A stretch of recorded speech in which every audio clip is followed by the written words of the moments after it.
Best of r/malicious compliance episode 118. Subscribe for Reddit videos daily. So, I wasn't the directly complying, but I was part of the compliance.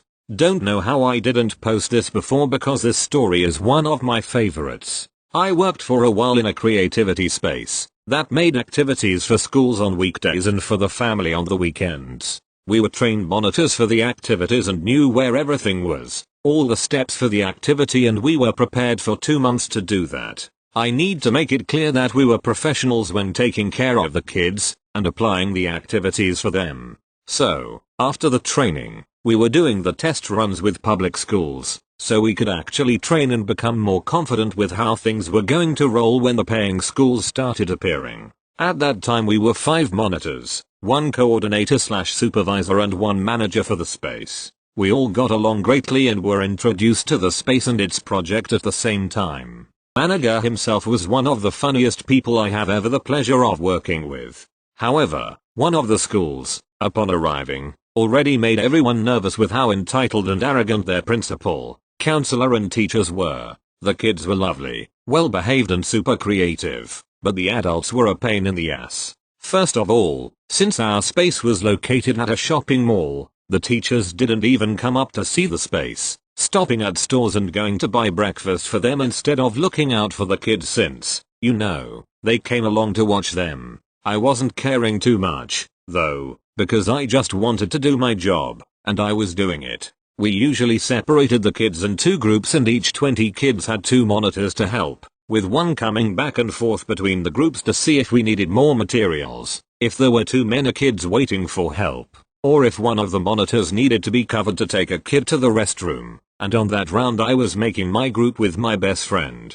so it was a great day so far. But suddenly, the manager came storming in our direction and told us to stop. Just stop. It was like, me, manager, what happened? Manager, don't worry. Just watch from here. As I watched, the teachers began to approach the table and doing our job. I looked at the manager back and he started to grow a grin in his face. I looked again at the teachers and they are lost. Like, kids were asking for help and looking visibly frustrated because the teachers didn't know how to help. They were also so distracted and so far paid so little attention to our process that they didn't know what the kids were doing. In about 15 minutes, we were called back and we went back to doing our jobs, with the rest of the activity finishing up uneventful, more or less. I remember that the kids left very happy and we even got a few hugs from the cutest ones. I have a teacher heart. What can I do? I love kids and helping them learn. Afterwards I asked for the context for my manager, and he said well, that arrogant principal said we were not qualified and that we were overcharging them for the activity, and then said that our teachers could do our job, so the monitors were useless. I just let her prove her theory. In the end, they didn't come back, but I do have a lot of another malicious compliance from that time, because you know, sometimes when dealing with arrogant clients, malicious compliance is the best way of solving problems with them. Thank you. Next. English is not my native language, so if I make a mistake I'm sorry. So one day I finished my music lessons and my dad came pick me up. I was hungry so we went to a close Subway. My dad didn't like Subway because he said that they charge a lot for a sandwich, even when at the time there were cheap options. So when we arrive the poor lady who took our order gets a huge talk about how they charge a lot for the sandwiches and they put very few ingredients in them. When the lady asked what vegetables we wanted, my father said, yelling at her, "Dad, all," and put a reasonable amount. So that's when she puts in my sandwich jalapenos and hot sauce. If my dad hadn't been that rude she would have put the ingredients I wanted. We ordered for pickup. Keep in mind I was a boy at that time and that sandwich was the inferno for me. I felt pretty bad for the lady because she was just doing her work. It wasn't her fault that the prices didn't like my dad. When I give that sandwich a bite it was super spicy and I didn't want to take another one. Since that day my father learned that he should never be a jerk with any restaurant workers. Thank you. Next. This story belongs to my dad, who served some time as a caretaker serving 2 schools in the UK, one really good and another not so much. No prizes for guessing where this starts. The school previously had a regular gate that would be left open during the day. There were fences in the main ground to keep visitors away from the main body of the school, so there were no safety concerns. but the new headmistress decided that they needed a more secure front gate. When all was done, a new code-operated gate was installed in the vehicle width alley leading into the grounds. Drive close to one side, tap in the code, hydraulic pistons would open both sides for around 30 seconds, then close again. There was a pedestrian access gate right next to it on a second keypad, powered by a maglock.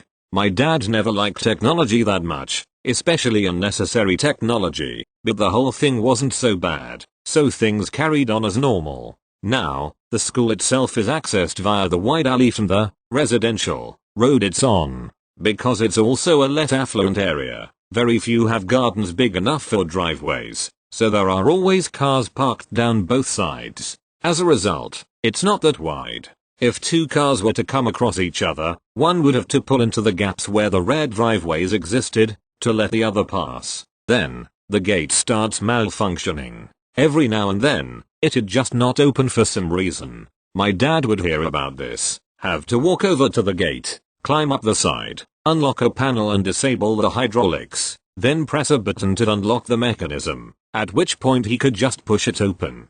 Once whoever's needed it has passed through, he'd close it up, enable the mechanism, then re-enable the hydraulics, and it'd be working again, at least until the next time. This went on for several months, with the headmistress not really responding to the request to have the gate looked at, as it always kept on working once it was reset, so obviously it can't be that bad. Then, one day, after my dad manually opened and closed the gate for someone, he receives a message to see the headmistress in her office, coincidentally within range of the treasurer and the secretary, at which he's told, "I understand you've been unlocking the main gate manually. You're doing thousands of pounds worth of damage, and you're not to do it." The usual protests go through, but the end result is the same. No more manually unlocking the gate. No problemo. We all see where this is going.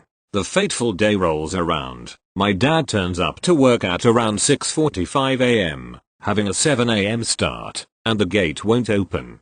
No problem, he'll just tow. He's not supposed to, so knowing exactly what's going to happen later, he parks on the road, enters via the pedestrian gate, opens the school, and gets on with his usual duties. It's also raining quite well. Not too heavy, but certainly where you'd not want to be without cover. This only serves to add to his sense of well-being. Over the next couple of hours, he encounters the arriving teachers and kitchen staff, who tell him the gate won't open and can he please come over and let them in. "Sorry," he says. The headmistress has had a meeting with him and explained he's no longer to open it, so there's nothing he can do. They're a little put out by this, but he has a good relationship with most people there, so it's just accepted, and he goes back to his duties. At some point, someone who left their car at the gate to go and get it opened, has come back to find someone else behind them, and so on. By around 8 AM, the alley has around 5 cars in it, and the rest are spilling over down the road.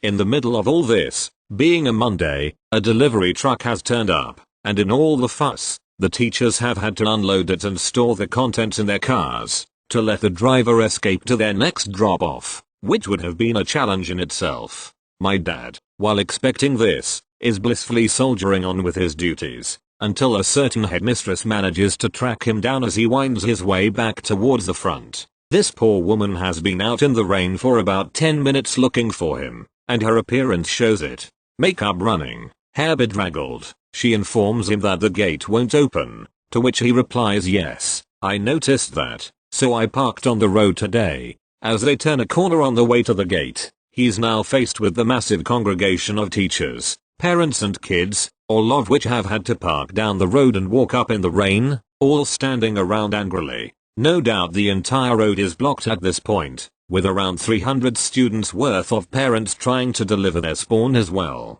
This is where he chooses to make his stand, and in full view and earshot of everyone, completely deadpan, declares, "Well, the last time I opened it, you told me I'm doing thousands of pounds worth of damage, and I'm not to do it." I will never forget that exact phrase and tone of voice. This exact imitation is thoroughly enjoyed in our household. She looks gobsmacked, and in this pause, he also adds, "I think I need to have it in writing, when I can open it, and when I can't, as this is all very confusing." This snaps her out of it, and trying to ignore the obvious glances and whispers of the onlookers, looks him dead in the eye and responds very curtly, "I think you and I need to have a discussion." To which he replies, "Yes, I think you're right." He then happily ambles over to the gate, climbs up and opens it, deciding to come back later to close it when the small army of disgruntles has dissipated. While he never did tell us the exact outcome of that meeting, it's clear that, well, rocky anyway, their relationship did not blossom at all after that.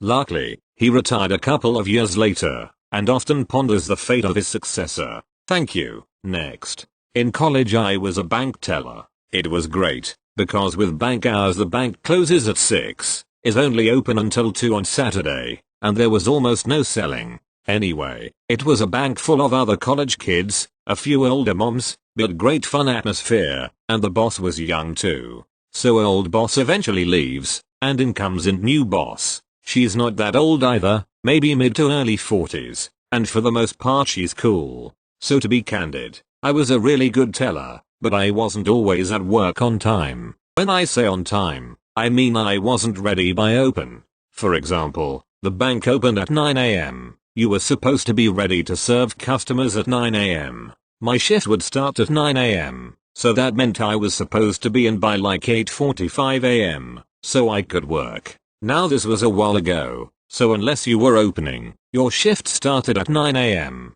even though you had to come in. So one day I come in at like 9:02 AM, and the new boss pulls me aside and says, "Hey Phoenix 1230, you're late." I tell her it was only a minute late, and she says it doesn't matter, I need to be on time. I say fair enough, because I was wrong, and we had no issues. A few weeks later, bank closes at 6, I'm off at 4, and it's the first of the month, so the bank is packed not just with people cashing checks from work, but also government checks. Line is huge, and at 3:55, I begin counting out to close my box. New boss asks why I am closing up, and I tell her I'm out at 4. She says I can stay open till 4 then close up, and I tell her then I'll be late. She says, a few minutes, and I tell her that it doesn't matter, I need to be on time. She looks at me, then just says fine. We actually had a good relationship, but from there on I was always on time, whether coming or going.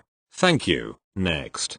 Scottish man makes video of flat he is forced out of. My first post, and after checking rules, it seems Twitter is allowed. I found this absolute cracker of landlords that have no clue about anything, especially that treating tenants badly and then asking them to advertise for them will end up badly. Thank you. Next. Last year, there was a guy at my high school who was in the color guard. He had dyed the whole top of his hair blue, just leaving the sides undyed. The coach of color guard told him he couldn't have his hair dyed, so instead of dyeing it back to its natural color, he shaved the dyed portion of his head and left himself with a male pattern baldness haircut. I didn't really talk to him, so I don't know how they reacted, but I guess they couldn't tell him to shave the rest of it off, because his hair was like that and slowly growing back until the end of the year. Thank you. Next. The following seems slightly unlikely, but I am a firm believer that you should never let the truth get in the way of a good story. Copied directly from Tumblr. My biology professor has such a chaotic energy about him. Last week I went to his office hours and somehow we ended up on the topic of gay marriage. He said that when he lived in Texas they changed the law to define marriage as between a man and a woman in a house of religious worship with the intention to have children, so he filed his taxes as single, and when they called him up like, "You filed married last year," he was like, "You changed the law. I was married by a judge in a courthouse and I have no intention of having kids," and they told him you know who that law was for, and I guess he hung up on them and did not, in fact, pay taxes as a married man that year.